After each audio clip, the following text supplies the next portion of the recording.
آل محمد.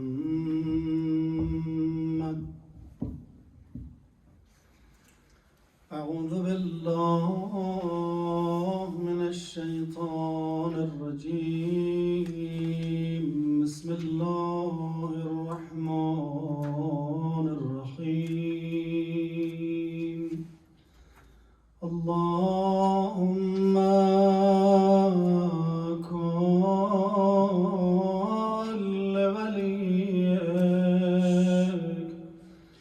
الحجة ابن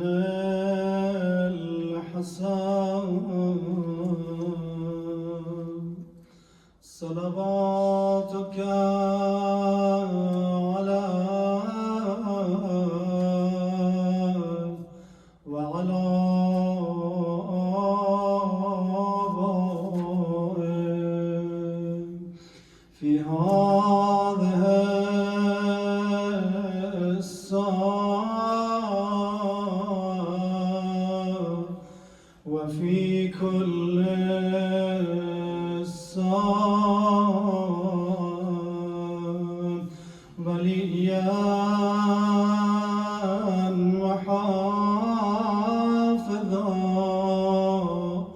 وقائدا وناصرا ودليلا وعينا حتى تسكنه أرضك تمام وتمتعه فيها طويلا برحمتك يا أرحم الراحمين.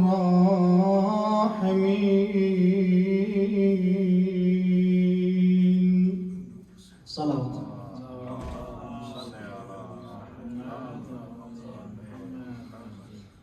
بسم الله الرحمن الرحيم. الحمد لله الذي ليس لقضائه دافع ولا لعطائه مانع ولا كصنعه صنع صانع وهو الجواد الواسع فترى أجناس البدائع وأتقن بحكمته الصنائع لا تخفى عليه الطلائع ولا تضيع عنده الودائع جازي كل صانع ورائش كل صانع وراحم كل ضارب ومنزل المنافع والكتاب الجامع بالنور الساطع وهو للدعوات السامع وللكربات دافع وللدرجات الرافع وللجبابرة قامع فلا إله غيره ولا شيء يعدله وليس كمثله شيء وهو السميع البصير اللطيف الخبير وهو على كل شيء قدير. اللهم إني أرغب إليك وأشهد بالربوبية لك مقرا بأنك ربي وإليك مردي. ابتدأتني بنعمتك قيل أن أكون شيئا مذكورا، وخلقتني من تراب ثم أسكنتني الأصلاب آمنا لريب المنون واختلاف الدهور والسنين، فلم أزال ضاعنا من صلب إلى رحم في تقاطم من الأيام الماضية والقرون الخالية. لم تخرجني لرأفتك بي ولطفك لي وإحسانك إلي في دولة أئمة الكون الذين نقضوا عهدك وكذبوا رسلك، لكنك أخرجتني للذي سبق لي من الهدى الذي له يسرتني فيه وأنشأتني، ومن قبل ذلك رأفت بي بجميع صنعك وسوابغ نعمك، فابتدأت خلقي من مني يمنى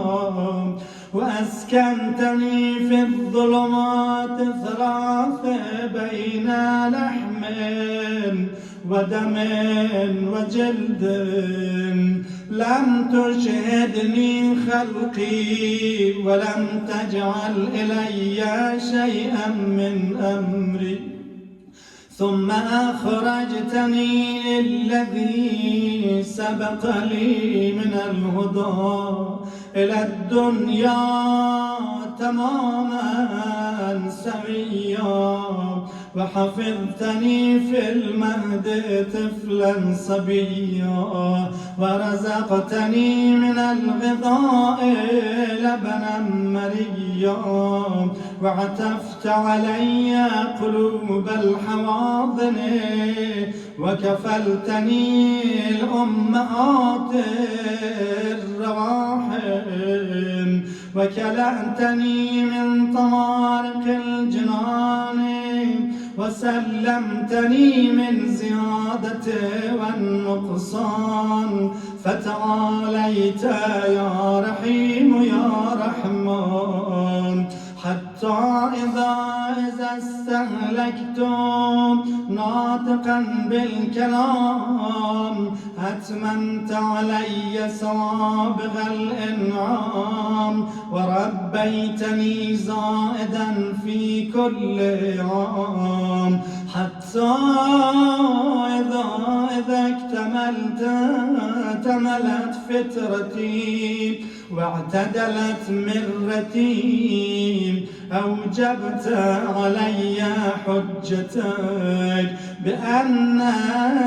ألهمتني معرفتك، وروعتني بعجائب حكمتك، وأيقظتني لما ذرأت في سمائك وأرضك من بدائع خلقك، ونبهتني لشكرك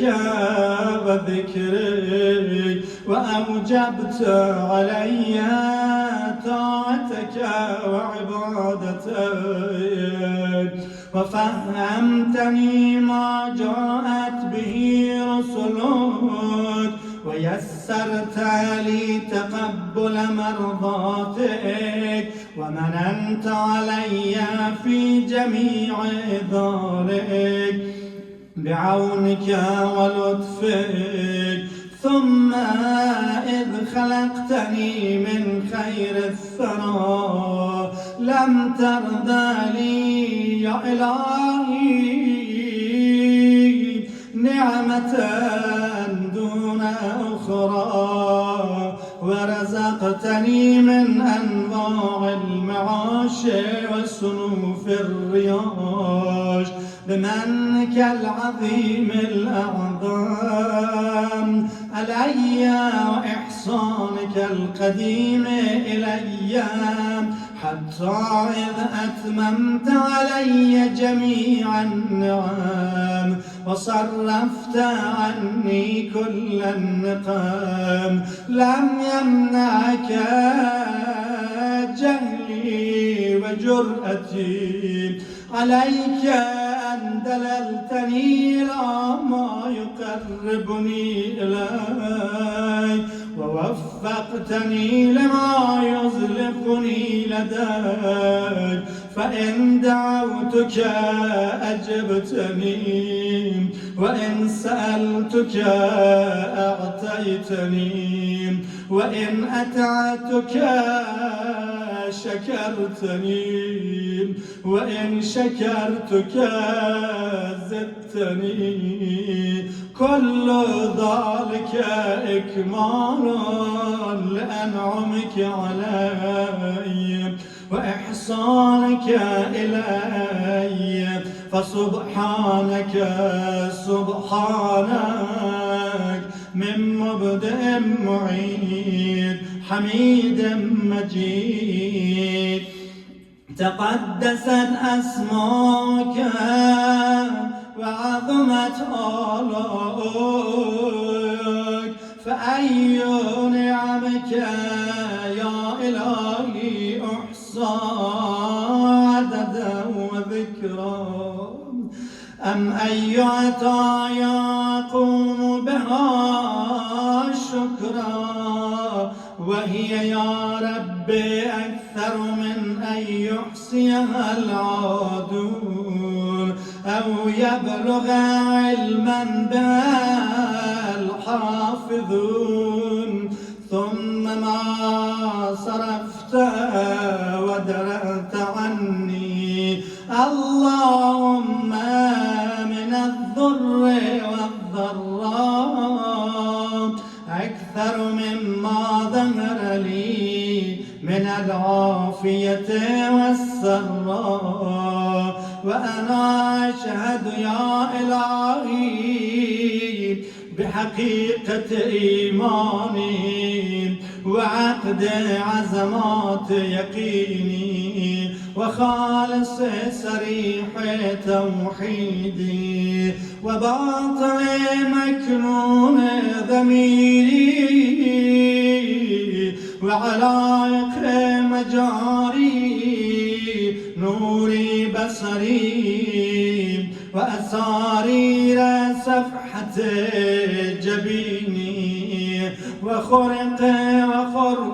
مصارب نفسي وخضاري في مارني عرنيني ومصارب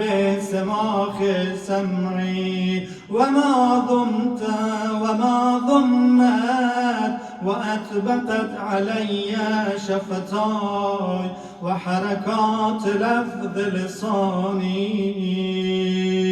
ومغرز حنك فمي وفكي ومنابت أذراسي.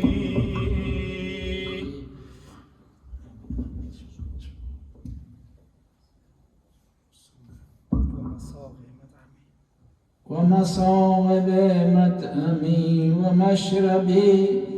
وحمالة راسي وبلوغ فارق حبائل عنقي وما اشتملت عليه تامور صدري وحمائل حبل وتيني ونيات حجاب قلبي وأفلاس هوائش كبدي وما حوته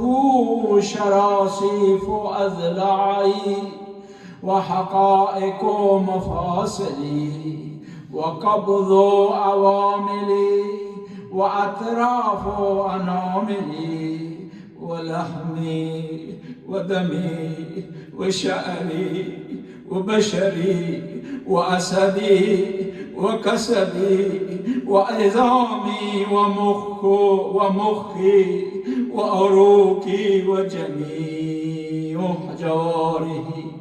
ومن تسجى على ذلك أيام رضائي وما أقلت الأرض مني ونومي ويقظتي وسكوني وحركات ركوعي وسجودي الله حاولت واجتهدت مدى الأحسار والأحكام لو أمرت أن أودي شكرا واحد من عنمك ما استطعت ذلك إلا بمنك الموجب علي من شكرك أبدا جديدا وثناء طارقا عديدا أجل لو حرصت أنا والعادون من أنعامك أن نحصي مدى إنعامك سالفي وآنفه ما حصرناه عددا ولا أحصيناه مددا هيهات عنا ذلك وأنت المخبر في كتابك الناطق والنبأ الصادق وإن تعدوا نعمة الله لا تحصوها صدق كتابك اللهم وأنباؤك وبلغت أنبياؤك ورسلك وما أنزلت عليهم من وحيك وشرعت لهم وبهم من دينك غير إني يا إلهي أشهد بجهدي وجدي ومبلغ طاعتي ووسعي وأقول مؤمنا موقنا الحمد لله الذي لم يتخذ ولدا ويكون موروثا ولم يكن له شريك في ملكه ويضاده فيما ابتدع ولا ولي من الذل فيرفده فيما صنعه سبحانه لو كان فيهما آلهة إلا الله لفسدتا وتفرطتا سبحان الله الواحد الأحد الصمد الذي لم يلد ولم يولد ولم يكن له كفوا أحد الحمد لله حمدا يعادل حمد ملائكته المقربين وأنبياء المرسلين وصلى الله على خيرته محمد صلى الله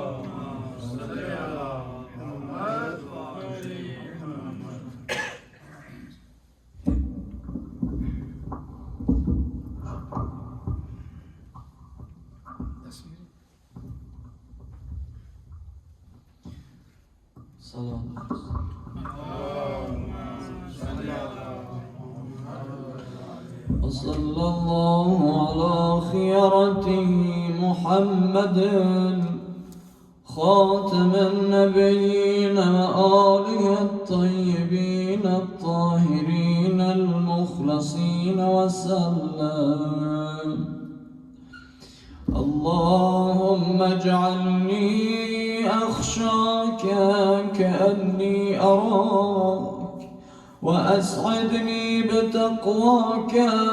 ولا تشقني بمعصيتك، وخر لي في قضائك وبارك لي في قدرك، حتى لا أحب تعجيل ما أخرت ولا تأخير ما عجلت. اللهم اجعل غناي في نفسي واليقين في قلبي والإخلاص في عملي والنور في بصري والبصيرة في ديني، ومتعني بجوارحي واجعل سمعي وبصري الوارثين مني، وانصرني على من ظلمني، وأرني فيه ثاري ومآربي، وأقر بذلك عيني. اللهم أكشف كربتي واستر عورتي واغفر لي خطيئتي واخسأ شيطاني وفك رهاني، واجعل لي يا إلهي الدرجة العليا في الآخرة والأولى. اللهم لك الحمد كما خلقتني فجعلتني سميعا بصيرا، ولك الحمد كما خلقتني فجعلتني خلقا سويا رحمة بي، وقد كنت عن خلقي غنيا. رب بما برأتني فعدلت فطرتي، رب بما أنشأتني فأحسنت صورتي، رب بما أحسنت إلي وفي نفسي عافيتني، رب بما كلأتني ووفقتني، رب بما أنعمت علي فهديتني، رب بما أوليتني من كل خير أعطيتني، رب بما أطعمتني وسقيتني، رب بما أغنيتني وأقنيتني، رب بما أعنتني وأعززتني، رب بما ألبستني من سترك الصافي ويسرت لي من صنعك الكافي. صل على محمد وآل محمد، وأعني على بوائق الدهور وصروف الليالي والأيام، ونجني من أهوال الدنيا وكربات الآخرة، واكفني شر ما يعمل الظالمون في الأرض. اللهم ما أخاف فاكفني، وما أحذر فقني، وفي نفسي وديني فاحرسني، وفي سفري فاحفظني، وفي أهلي ومالي فاخلفني، وفيما رزقتني فبارك لي، وفي نفسي فذللني، وفي أعين الناس فعظمني، ومن شر الجن والإنس فسلمني، وبذنوبي فلا تفضحني، وبسريرتي فلا تخزني، وبعملي فلا تبتلني، ونعمك فلا تسلبني، وإلى غيرك فلا تكلني. إلهي إلى من تكلني؟ إلى قريب فيقطعني، أم إلى بعيد فتيجهمني، أم إلى المستضعفين لي وأنت ربي ومليك أمري. أشكو إليك غربتي وبعد داري، وهواني على من ملكته أمري. إلهي فلا تحلل علي غضبك، فإن لم تكن غضبت علي فلا أبالي سواك سبحانك، غير أن عافيتك أوسع لي. فأسألك يا ربي بنور وجهك الذي أشرقت له الأرض والسماوات وكشفت به الظلمات وصلح به أمر الأولين والآخرين، ألا تميتني على غضبك ولا تنزل بي سخطك. لك العتبى حتى ترضى قبل ذلك. لا إله إلا أنت رب البلد الحرام والمشعر الحرام والبيت العتيق، الذي أحللته البركة وجعلته للناس آمنا، وجعلته للناس أمنا. يا من عفى عن عظيم الذنوب بحلمه، يا من أسبغ النعماء بفضله، يا من أعطى الجزيل بكرمه، يا عدتي في شدتي، يا صاحبي في وحدتي، يا غياثي في كربتي، يا ولي في نعمتي، يا إلهي وإله آبائي إبراهيم وإسماعيل وإسحاق ويعقوب، ورب جبرائيل وميكائيل وإسرافيل، ورب محمد خاتم النبيين وآله المنتجبين، ومنزل التوراة والإنجيل والزبور والفرقان، ومنزل كافها يا عين صاد وطه وياسين والقرآن الحكيم. أنت كهفي حين تعين المذاهب في سعتها، وتضيق بي الأرض برحبها،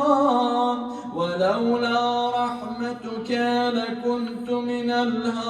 الهالكين، وأنت مقيل عثرتي، ولولا سترك إياي لكنت من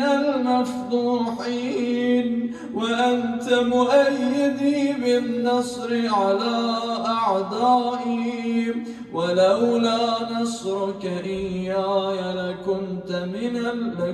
من المغلوبين. يا من خص نفسه بالسمو والرفعة، فأولياؤه بعزه يعتزون. يا من جعلت له الملوك نير المذلة على أعناقهم، حقهم فهم في سطواته خائفون يعلم خائنة الأعين وما تخفي الصدور وغيب ما تأتي به الأزمنة والدهور يا من لا يعلم كيف هم إلا هو يا من لا يعلم ما هو إلا هو يا من لا يعلمه إلا هو يا من كبس الأرض على الماء وسد الهواء بالسماء يا من له أكرم الأسماء يا ذا المعروف الذي لا ينقطع أبدا يا مقيض الركب ليوسف في البلد القفر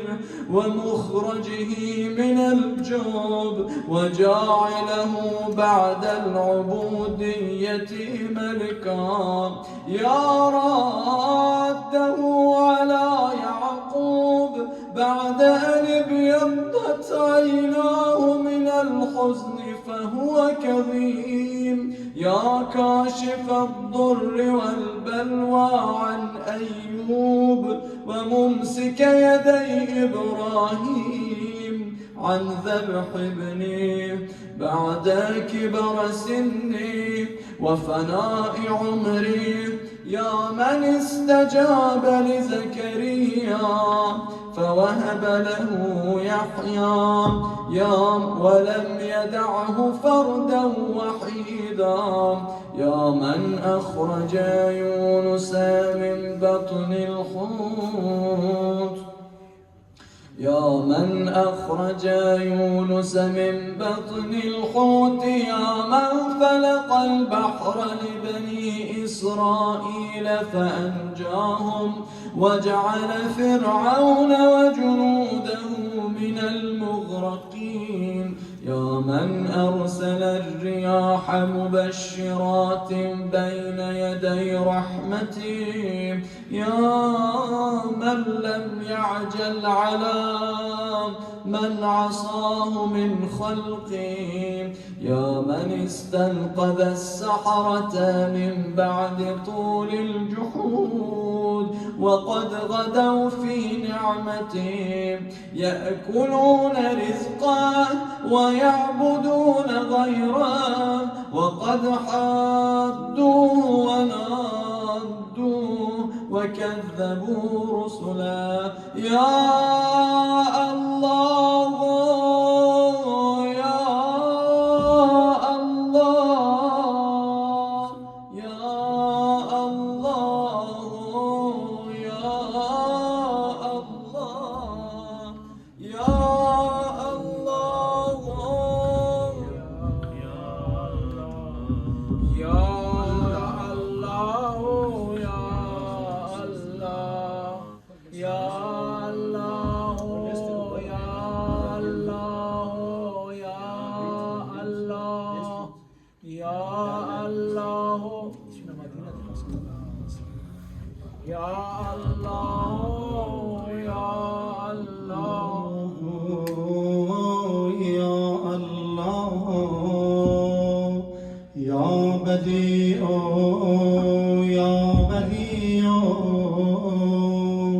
لما لا ند لك يا دائما لا نفاد لك يا حيا لا حيا يا محيي الموتى يا من هو قائم على كل نفس بما كسبت يا من قل له شكرا فلم يحرمني وعظمت خطيئتي فلم يفضحني ورآني على المعاصي فلم يشهرني يا من حفظني في يا من رزقني في كبري، يا من أياديه عندي ولا تحصى ونعمه ولا تجازى، يا من عارضني بالخير والإحسان،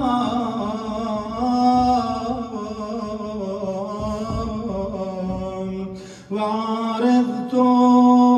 بالإساءة والعصيان، يا من هداني للإيمان من قبل أن أعرف شكر الامتنان، يا من دعوته مريضا فشفاني وعريانا فكساني وجائعا فأشبعني وعطشانا فأراني وذليلا فأعزني وجاهلا فعرفني ووحيدا فكثرني وغائبا فردني ومقلا فأغناني ومنتصرا فنصرني وغنيا فلم يسلبني وأمسكت عن جميع ذلك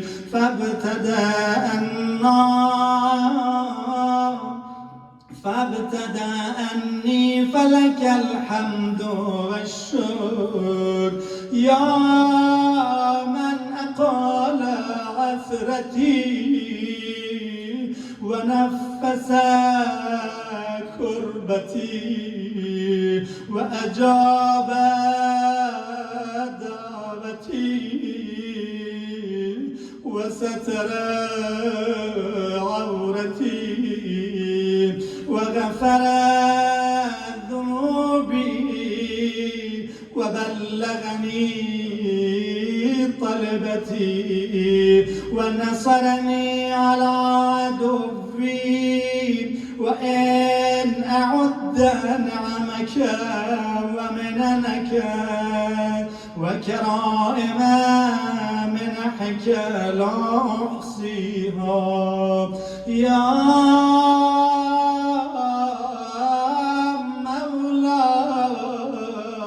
مولاي أنت الذي مننت،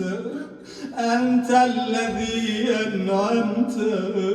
أنت الذي أحسنت،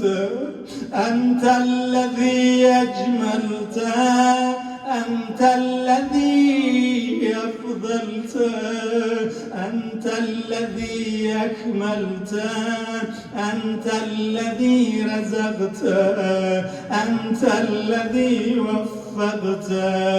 أنت الذي أعطيت، أنت الذي أغنيت، أنت الذي أقنيت، أنت الذي أعويت، أنت الذي كفيت، أنت الذي هديت، أنت الذي عصمت، أنت الذي سترت، أنت الذي غفرت، أنت الذي أقلت، أنت الذي مكنت، أنت الذي أعززت، أنت الذي أعنت، أنت الذي عذبت، أنت الذي أيدت، أنت الذي نصرت، أنت الذي شفيت، أنت الذي عافيت، أنت الذي أكرمت، تباركت وتعاليت، فلك الحمد دائما ولك الشكر واصبا أبدا. ثم أنا يا إلهي المعترف بذنوبي فاغفرها لي، أنت الذي أسأت، أنا الذي أسأت، أنا الذي أخطأت، أنا الذي هممت، أنا الذي جهلت، أنا الذي غفلت، أنا الذي سهوت، أنا الذي اعتمدت، أنا الذي تعمدت، أنا الذي وعدت، وأنا الذي أخلفت، أنا الذي نكثت، وأنا الذي أقررت، أنا الذي اعترفت بنعمتك علي وعندي، وأبوء بذنوبي فاغفرها لي، يا من لا تضره ذنوب عباده وهو غني عن طاعتهم، والموفق من عمل صالحا منهم بمعونته ورحمته، فلك الحمد إلهي وسيدي إلهي، أمرتني فعصيت ونهيتني فارتكبت نهيك، فأصبحت لا ذا براءة لي، فاعتذر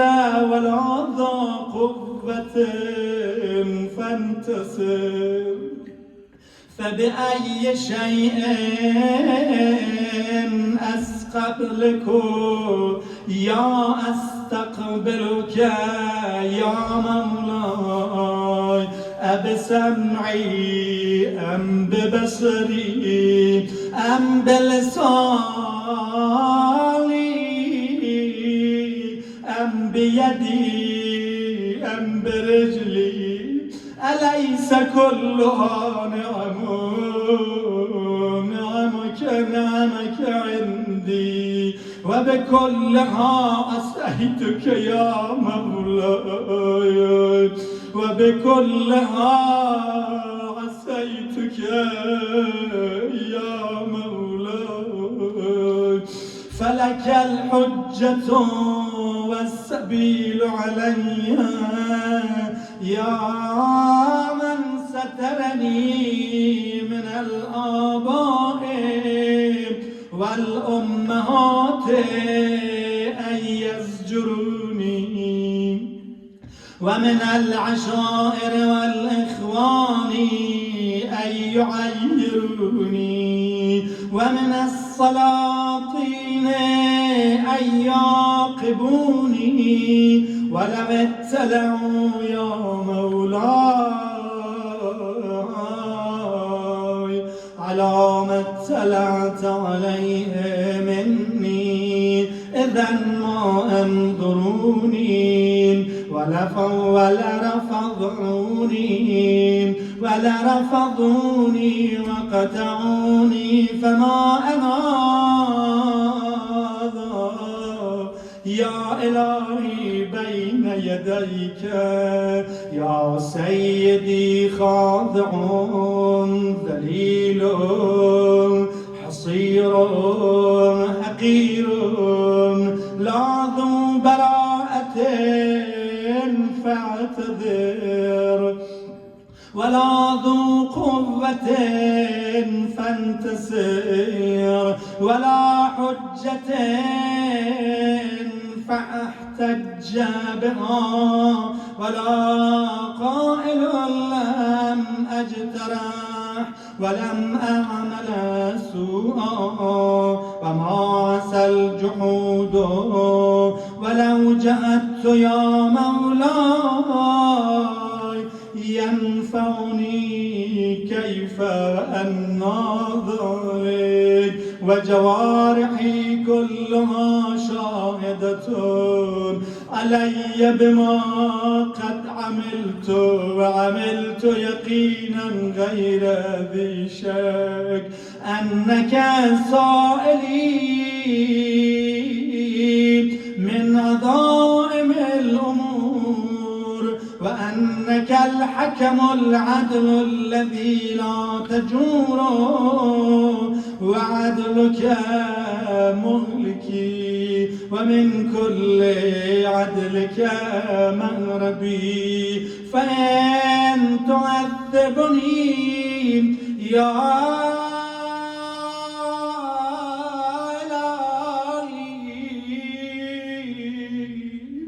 فبذنوبي بعد حجتك علي وإن تعفو عني فبحلمك وجودك وكرمك لا إله إلا أنت سبحانك إني كنت من الظالمين لا إله إلا أنت سبحانك إني كنت من المستغفرين لا إله إلا أنت سبحانك إني كنت من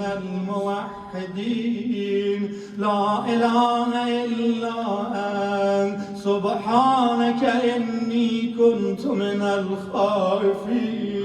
لا إله إلا أنت سبحانك إني كنت من الوجلين لا إله إلا أنت سبحانك إني كنت من الراجين لا إله إلا أنت سبحانك إني كنت من الراغبين لا إله إلا أنت سبحانك إني كنت من المهلكين لا إله إلا أنت سبحانك إني كنت من السائلين لا إله إلا أنت سبحانك إني كنت من المسبحين لا إله إلا أنت سبحانك إني كنت من المكبرين لا إله إلا أنت سبحانك وربي ورب آبائي الأولين اللهم هذا سمائي عليك ممجدا وإخلاصي لذكرك موحدا وإقراري بآلائك مؤددا وإن كنت مقرا أنا لم أحصها لكثرتها وسبوغها وتظاهرها وتقادمها إلى حادث ما لم تزال تتعهدني به معها منذ خلقتني وبرأتني من أول العمر من الإغناء من الفقر وكشف الضر وتسبيب اليوس ودفع العوز وتفريج الكرب والعافية في البدن والسلامة في الدين. ولو رفدني على قدر ذكر نعمتك جميع العالمين من الأولين والآخرين ما قدرت ولا هم على ذلك. تقدست وتعالى من رب كريم عظيم رحيم لا تحصى آلاؤك ولا يبلغ ثناؤك ولا تكافى نعمك. صل على محمد وآل محمد وأتمم علينا نعمك وأسعدنا بطاعتك. سبحانك لا إله إلا أنت. اللهم إنك تجيب المضطر وتكشف السوء وتغيث المكروب وتشفي السقيم وتغني الفقير وتجبر الكثير وترحم الصغير وتعين الكبير وليس دونك ظهير ولا فوقك قدير. وأنت العلي الكبير يا مطلق المكبل الأسير يا رازق الطفل الصغير يا عصمة الخائف المستجير يا من لا شريك له ولا وزير. صل على محمد وآل محمد.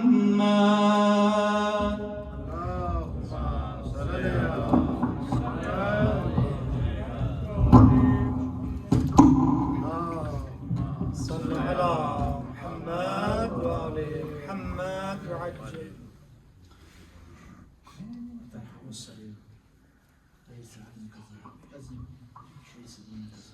وليس دونك ظهير ولا فوقك قدير وأنت العلي الكبير يا مطلق المكبل الأسير يا رازق الطفل الصغير يا عصمة الخائف المستجير يا من لا شريك له ولا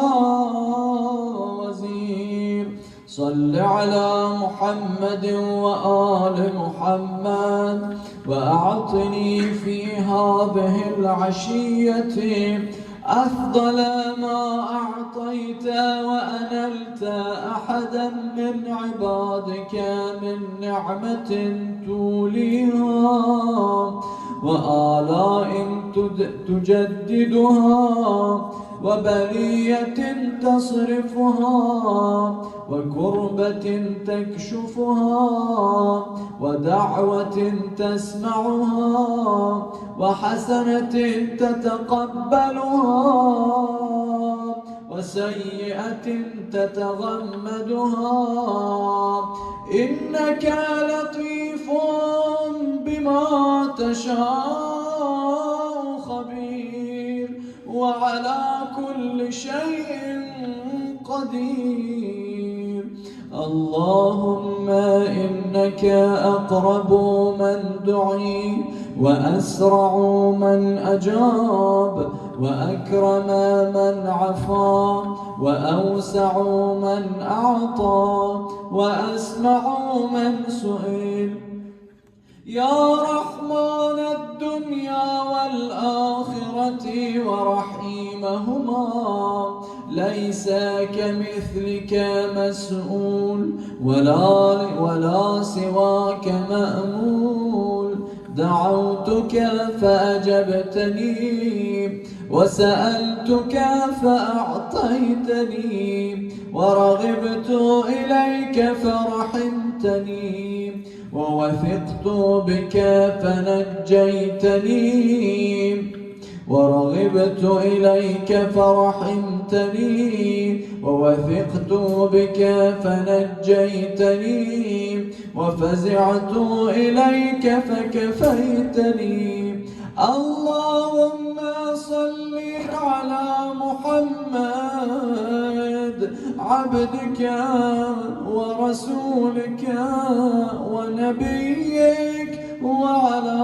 آله الطيبين الطاهرين أجمعين، وتمم لنا نعماءك، وهنئنا عطاءك، واكتبنا لك شاكرين ولآلائك ذاكرين. آمين آمين رب العالمين. اللهم يا من ملك فقدر، وقدر فقهر، وعصي فستر، واستغفر فغفر، يا غاية الطالبين الراغبين، ومنتهى أمل الراجين، يا من أحاط بكل شيء علما، ووسع المستقيمين رأفة ورحمة وحلما. اللهم إنا نتوجه إليك في هذه العشية التي شرفتها وعظمتها بمحمد نبيك ورسولك وخيرتك من خلقك وأمينك على وحيك، البشير النذير السراج المنير، الذي أنعمت به على المسلمين وجعلته رحمة للعالمين. اللهم فصل على محمد وآل محمد، كما محمد أهل لذلك منك يا عظيم. فصل عليه وعلى آله المنتجبين الطيبين الطاهرين أجمعين، وتغمدنا بعفوك عنا، فإليك عجت الأصوات بصنوف اللغات. فاجعل لنا اللهم في هذه العشية نصيبا من كل خير تقسمه بين عبادك، ونور تهدي به، ورحمة تنشرها، وبركة تنزلها، وعافية تجللها، ورزق تبسطه يا أرحم الراحمين. اللهم اقلبنا في هذا الوقت المنجحين مفلحين مبرورين غانمين، ولا تجعلنا من القانطين، ولا تخلنا من رحمتك، ولا تحرمنا ما نؤمله من فضلك، ولا تجعلنا من رحمتك محرومين، ولا لفضل ما نؤمله من عطائك قانطين، ولا تردنا خائبين، ولا من بابك مطرودين، يا وأجود الأجودين وأكرم الأكرمين، إليك أقبلنا موقنين، ولبيتك الحرام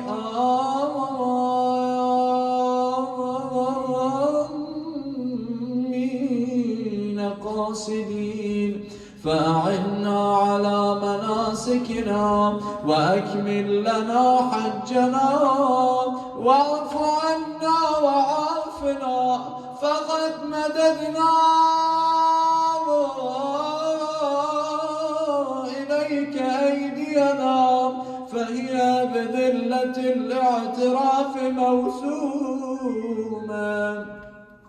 اللهم فأعطنا في هذه العشية ما سألناك، واكفنا ما استكفيناك، فلا كافي لنا سواك، ولا رب لنا غيرك، نافذ فينا حكمك، محيط بنا علمك، عدل فينا قضاءك، اقض لنا الخير واجعلنا من أهل الخير. اللهم أوجب لنا بجودك عظيم الأجر وكريم الذخر ودوام اليسر، واغفر لنا ذنوبنا أجمعين، ولا تهلكنا مع الهالكين، ولا تصرف عنا رأفتك ورحمتك يا أرحم الراحمين. اللهم اجعلنا في هذا الوقت ممن سألك فأعطيت، وشكر فزدت، وتاب إليك فقبلت، وتنصل إليك من ذنوبه كلها فغفرتها له يا ذا الجلال والإكرام. اللهم ونقنا وسددنا واقبل تضرعنا يا خير من سئل ويا أرحم من استرحم، يا من لا يخفى عليه إغماض الجفون ولا لحظ العيون ولا ما استقر في المكنون ولا من طوت عليه مضمرات القلوب، ألا كل ذلك قد أحصاه علمك ووسعه حلمك. سبحانك وتعاليت عما يقول الظالمون علوا كبيرا، تسبح لك السماوات السبع والأرضون ومن فيهن، وإن من شيء إلا يسبح بحمدك، فلك الحمد والمجد وعلو الجاد يا ذا الجلال والإكرام والفضل والإنعام وأيادي الجسام، وأنت الجواد الكريم الرؤوف الرحيم. اللهم أوسع علي من رزقك الحلال، وعافني في بدني وديني، وآمن خوفي، وأعتق رقبتي من النار. اللهم لا تذكر بي ولا تستدرجني ولا تخضعني، وادرأ عني شر فسقة الجن والإنس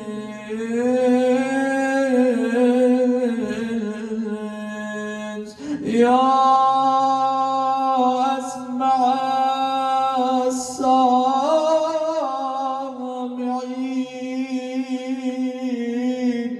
يا أبصر الناظرين، ويا أسرع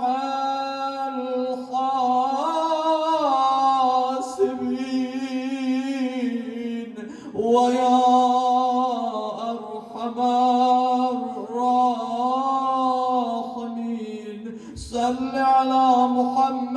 وآل محمد السادة الميامين، وأسألك اللهم حاجتي التي إن أعطيتنيها لم يضرني ما منعتني، وإن منعتنيها لم ينفعني ما أعطيتني. أسألك فكاك رقبتي من النار. لا إله إلا أنت وحدك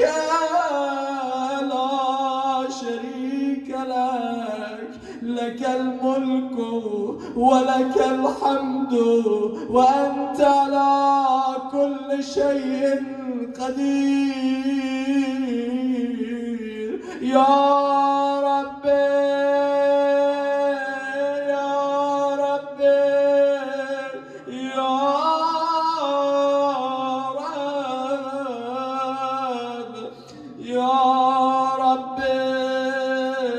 يا ربي يا رب يا ربي يا ربي يا رب يا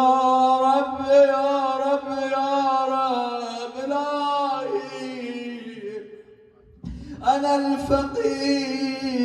في غناي، فكيف لا أكون فقيرا في فقري. إلهي أنا الجاهل في علمي، فكيف لا أكون جهولا في جهلي. إلهي إن اختلاف تدبيرك وسرعة قضاء مقاديرك منع عبادك العارفين بك عن السكون إلى عطاء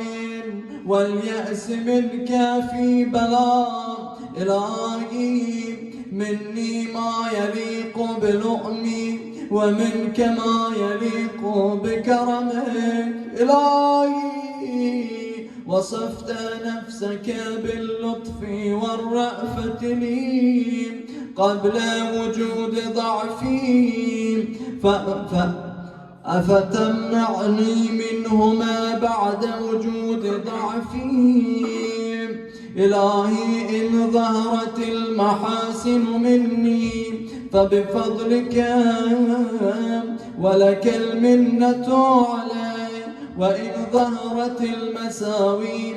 مني فبعدلك ولك الحجة علي. إلهي كيف تكلني وقد تكفلت لي، وكيف أضام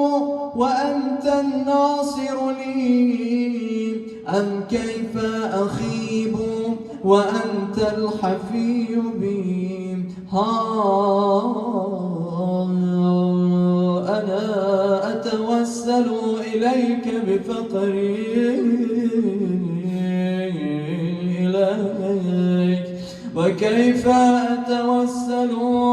إليك بما هو محال أن يصل إليك، أم كيف أشكو إليك حالي وهو لا يخفى عليك، أم كيف أترجم بمقالي وهو منك برز إليك، أم كيف تخيب آمالي وهي قد وفدت إليك، أم كيف لا تحسن أحوالي وبك قامت إلهي ما ألطفك بي مع عظيم جهلي وما أرحمك بي مع قبيح فعلي إلهي ما أقربك مني وأبعدني عنك وما أرأفك بي فما الذي يحجبني عنك إلهي علمت باختلاف الآثار وتنقلات الأطوار أن مرادك مني أن تتعرف إلي في كل شيء حتى لا أجهلك في شيء إلهي كلما أخرسني لؤمي أنطقني كرمك وكلما آيستني أوصافي أطمعتني مننك إلهي من كانت محاسنه مساويه فكيف لا تكون مساويه مساوي ومن كانت حقائقه دعاويه فكيف لا تكون دعاويه دعاويه إلهي حكمك النافذ ومشيتك القاهرة لم يتركا لذي مقال مقالا ولا لذي حال حالا إلهي كم من طاعة بنيتها وحالة شيدتها هدم اعتمادي عليها عدلك بل أقالني منها فضلك إلهي إنك تعلم أني وإن لم تدم الطاعة مني فعلا جزما فقد دامت محبة وعزما إلهي كيف أعزم وأنت القاهر وكيف لا أعزم وأنت الآمر إلهي لا ترددي في الآثار يوجب بعد المزار فاجمعني عليك بخدمة توصلني إليك كيف يستدل علي بما هو لي بما هو في وجوده مفتقر إليك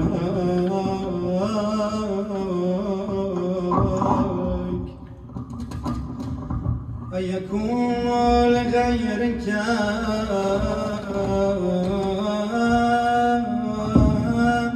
من الظهور ما ليس لك حتى يكون هو المظهر لك متى غبت حتى تحتاج إلى دليل يدل عليك ومتى بعدت حتى تكون آثار هي التي توصل إليك عميت عين لا تراك عليها رقيبا وخسرت صفقة عبد لم تجعل من حبك نصيبا إلهي أمرت بالرجوع إلى الآثار فارجعني إليك بكسوة الأنوار وهداية الاستبصار، حتى أرجع إليك منها كما دخلت إليك منها، مسون السر النذر إليها، ومرفوع همتي عن الاعتماد عليها. إنك على كل شيء قدير. إلهي هذا ذلي ظاهر بين يديك، وهذا حالي لا يخفى عليك منه. أطلب الوصول إليك وبك أستدل عليك، فاهدني بنورك إليك، وأقمني بصدق العبودية بين يديك. إلهي علمني من علمك المخزون، وصلني بسترك المسؤول. إلهي حققني بحقائق أهل القرب، وأسألك بمسلك أهل الجد. إلهي أغنني بتدبيرك لي عن تدبيري، وباختيارك عن اختياري، وأوقفني على مراكز اضطراري. إلهي أخرجني من ذل نفسي، وطهرني من شكي وشركي قبل هلول رمسي. بك أنت سر فانصرني، وعليك توكل فلا تكلني، وإياك أسأل فلا تخيبني، وفي فضلك أرغب فلا تحرمني، وبجنابك أنتسب فلا تبعدني، وببابك أقف فلا تردني. إلهي تقدس رضاك أن يكون لم علة منك، فكيف يكون لم علة مني. إلهي أنت الغني بذاتك، هيا سلا إليك نفع من، فكيف لا تكون غنيا عني. إلهي إن القضاء والقدر يمنيني، وإن الهوى بمثائق شنوة أسرني، فكن أنت النصير لي حتى تنصرني وتبصرني، وأغنني بفضلك حتى أستغنني بك. أنت لبيب، أنت الذي أشرقت الأنوار في قلوب أوليائك حتى عرفوك ووحدوك، وأنت الذي أزلت الأغيار عن قلوب أحبائك حتى لم يحبوا سواك،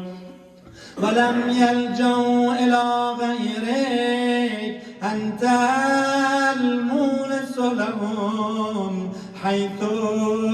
أوحشتهم العوالم، وأنت الذي هديتهم حيث استبانت لهم المعالم. ماذا وجد من فقدك ماذا وجد من خطأك ماذا وجد من فقدك وما الذي فقد من وجدك لقد خاب من رضي دونك بدلا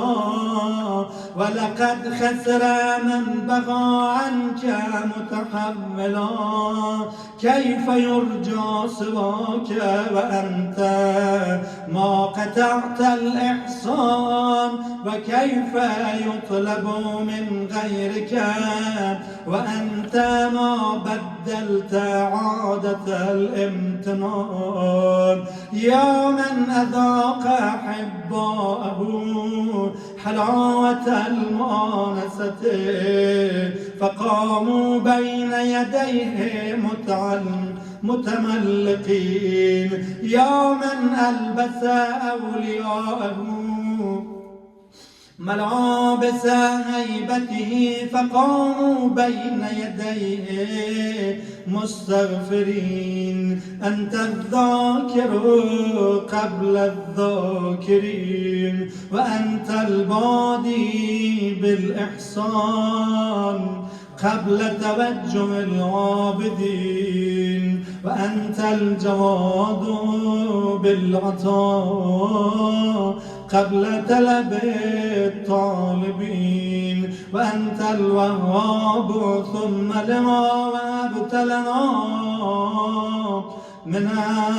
المستقرضين إلهي اطلبني برحمتك حتى أصل إليك واجذبني بمنك حتى أقبل عليك إلهي إن رجائي